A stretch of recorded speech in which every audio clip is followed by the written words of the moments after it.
West Ham fans, part 2. Yes, I was looking at that podcast. I'd like to make a statement. They did get Darren Randolph in. He's a good goalkeeper. He's all right. But, that means we're going to have three backup keepers now. Dave Martin. He made one mistake, okay? He made one mistake. Shouldn't have made it. Cost us the game. End of... Right. Let's get back to the main agenda. Plans to fix West Ham. Okay, let's start at the formation. I'll play 3 at the back, a 3-5-2 formation. I'll play that, against Everton. You got to play to our strengths. Pack the midfield, stifle them, and have another man play at top with Haller. That's a good question. You can play up top with Haller. I say give that Swiss guy, give him his chance to prove his worth. Because I don't know if Anderson's going to make it for Saturday. So give that Swiss guy a chance to prove himself. You got to play with what you have. They need some players in. They need some players in. Basically, they need some players in to help us out, or and give some of the reserves a chance. If you ain't got the money, you got to give the youths a chance. I mean, what choices do you have? Because I really think West Ham, personally, are not going to spend any money. They're just going to go and look for loan deals. Personally, which is wrong. You're 16th in the league, and our owners are very tight. All these players are let slip by. It's not good. It's not good. If you look back over the years, they've let so many players slip by. It's it's amazing. They have not really bought any. They bought 1 or 2 players, but everybody wants to leave. The players they've bought in have gone.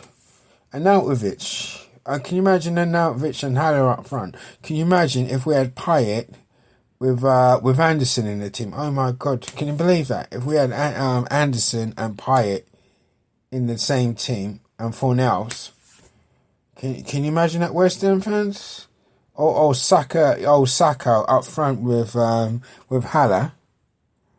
Just think about it. Saka was a runner. Okay, I know he had these issues, right? But just imagine if we had him in the team. And Cheka Chiarte's now showing up. And can you imagine we've had a back line with Tomkins now? Tomkins with Angelo. Can you imagine that? I mean, that would be a team.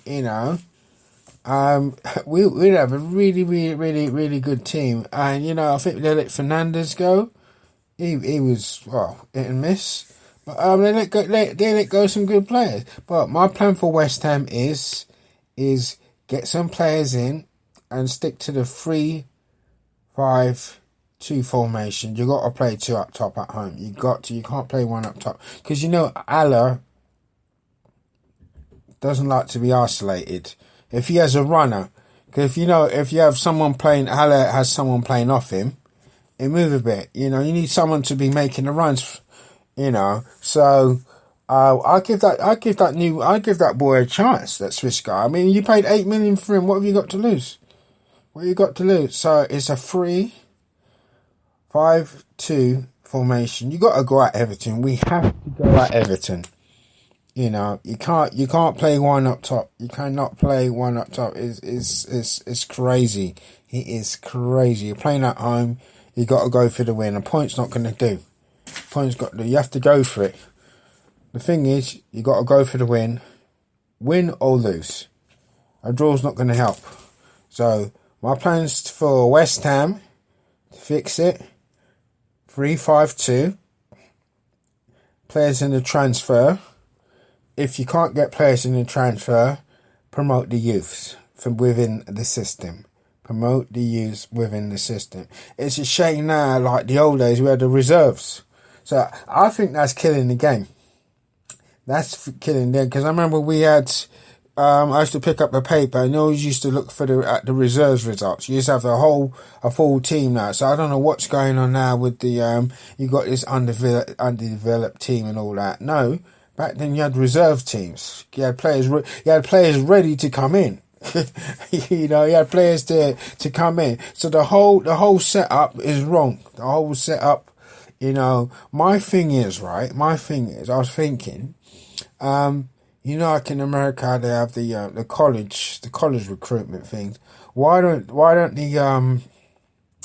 the Premier League set up like all the colleges in England, right, have a league, right, like a semi-pro league, right? All the top players, all the unis whatever, they play against each other, right? And they use some kind of recruitment system for that. They invest in the universities, because you know, I'm saying that's another way. Non-league football again.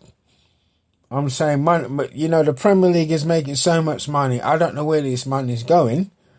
You know, invest in the non-leagues. Invest in that. Put some players. Put the talent out there. Invest in the schools. Because the school systems, you've got some really good players in the schools now, but they need some kind of like a next level. You're putting all the money in these academies. Put money in the schools.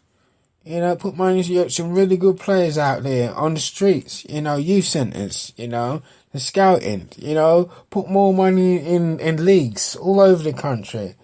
You know, there's so many different ways you can invest. You know, just invest. You know, there's the West Ham Academy, but you notice out of all these academy players, how much is actually getting into the first team? That's my question. All these players are coming through are getting sold or loaned out. You know, the only person come through in the academy is I think Declan Rice. You know, are our youths being given a shot? Because next minute you got all these managers buying players from overseas. You know, so at the end of the day, you know, we need to invest in our talent over here. You know. Anyway, I won't keep you too long. You take care now.